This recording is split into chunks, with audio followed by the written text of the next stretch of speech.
Show your love for Jug, Speed Cola, and Double Tap by picking up the Gone But Never Forgotten tea. A link is down below. I want to make a video discussing the Blood of the Dead ending. I should note that this video isn't a theory video. This is more like a review, I guess you could say. I have two major criticisms of Blood of the Dead from a narrative perspective that I'd like to discuss with you all today. I want to note that I'm not here to destroy the Blood of the Dead ending and tear it to shreds. Sometimes I feel like I make these criticism videos and people say, "Oh John, you're so negative," or "John, why do you have to be so nitpicky? Just enjoy it for what it is." Well, I actually think the Blood of the Dead ending is quite good. Arguably one of the best endings we've ever had to a zombies map. If I was to give it a grade, I'd give it a B to a B+.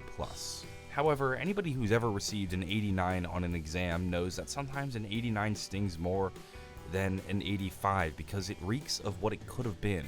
And it begs the question, man, how could this have gone from a B+ to an A+, or how could I have strived for that A? I think it boils down to two major mistakes they made when writing this ending that hold it back from being an A+ ending to a zombies map. Otherwise, I think the Blood of the Dead ending is perfect. In fact, I wish this was the ending to Black Ops 3 Zombies. It's a much better ending than Revelations, and it also completes Richtofen's character arc. There are so many things that they do well with this ending that I absolutely adore it, but at the same time look at it and go, you could have been so much greater.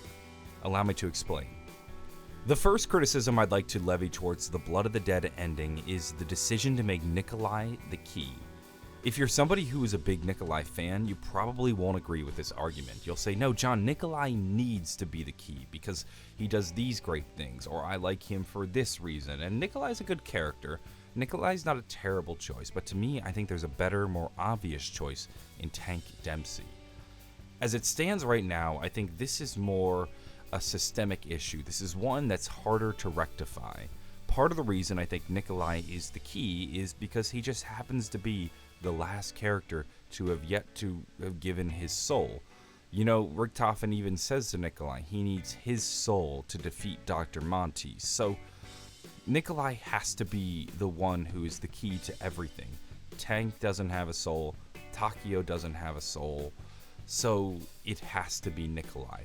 I get that from a narrative perspective, and if you wanted to pick Tank, then you have to rewrite the Black Ops 3 Zombies storyline. Suddenly, they go from the Giant to Garad Krovi to Zet and then to Der Eisendrache.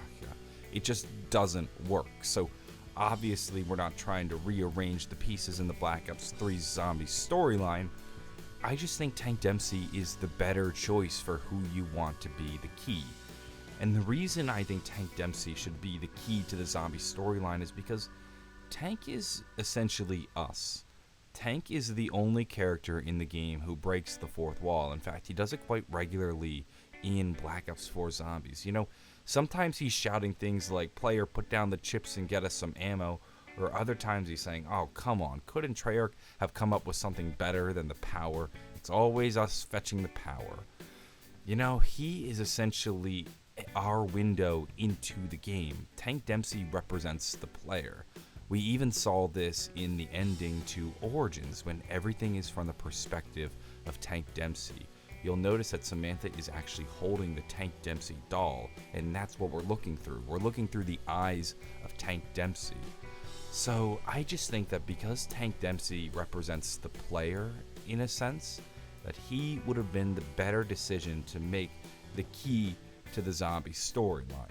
Now, I should also note that if that's the case, then you probably have to rework the Der Eisendrache ending, and that's one that I don't want to change because I love the fact that a player who loves the kill has a hard time killing himself. It's a really interesting character moment for Tank Dempsey, and I never want to throw away that ending, but I think if the Blood of the Dead ending had ended with Richtofen coming up to Dempsey, giving him the Chronorium, having him read it and realize that he needs his soul to defeat Dr. Monty and that he is the key to everything, it would have been a much better ending.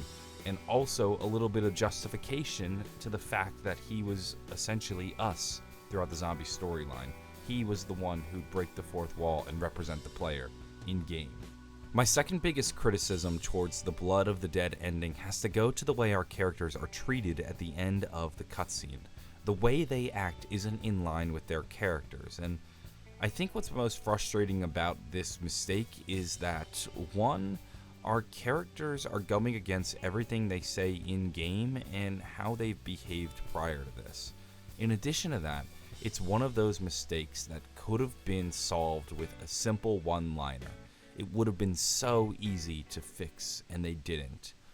You'll notice that nobody ever objects to leaving Richtofen in the chair to have his blood siphoned off until he dies. Within the game, you'll hear Takeo say, either all of us escape or none of us escape. It's a very definitive statement. They've come together as a team and they are going to accomplish this goal together. And the moment comes when it's time to escape. They purified the realm and Brutus is defeated. However, post-Revelations Richtofen leaves Primus Richtofen to die in the machine as they collect his blood in an effort to open up portals that allow them to escape the Mob of the Dead universe. And nobody says anything. I mean, there's a brief moment where Nikolai is reading the Chronorium and he kind of comes to an understanding of what's going on. When Nikolai reads the Chronorium, he suddenly learns everything that's going to happen.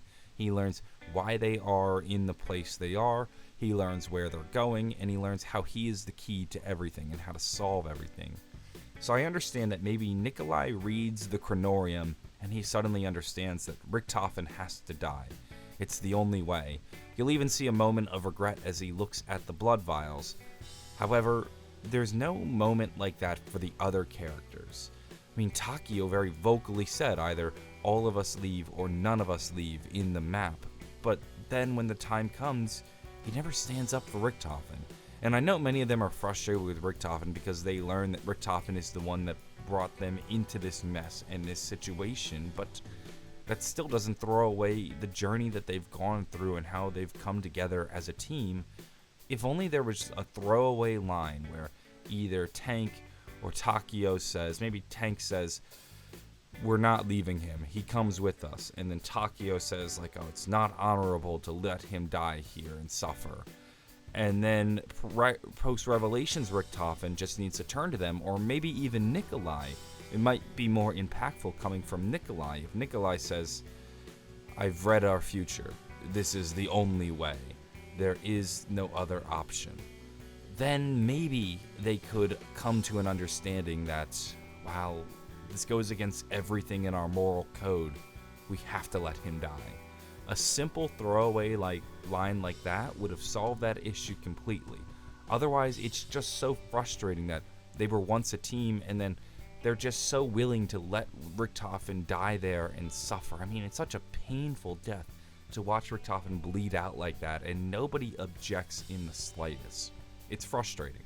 Those are my two criticisms of the Blood of the Dead ending. I honestly think it should have been Tank Dempsey who is the key to solve everything, and I also believe that the way our characters just let Richtofen there to die goes against who they are as characters. To me, this Blood of the Dead ending is a B+. I like the way it wrapped up Richtofen's character arc. I like how it had those moments where he was just there to himself saying, I am the nicest one, and the way they call back lines from previous maps. I love how we get that final definitive answer that Dr. Monty is the main antagonist. This would have been a million times better to receive than the Revelations ending, and I'm so glad we have this ending. It's one of the best we've ever had in zombies, but it suffers from the 89 effect, where you have 89 points and you're just wishing you could have gotten that 1-2 more points to push you over to an A. That's how I feel about this ending. It's a B+, and I wish it was an A. If you enjoyed this video or found it interesting, give it a like, maybe subscribe for more. I'm always covering the zombie storyline, so if you enjoyed this video, I'm sure you'll enjoy the next one. Have a great day, and bye.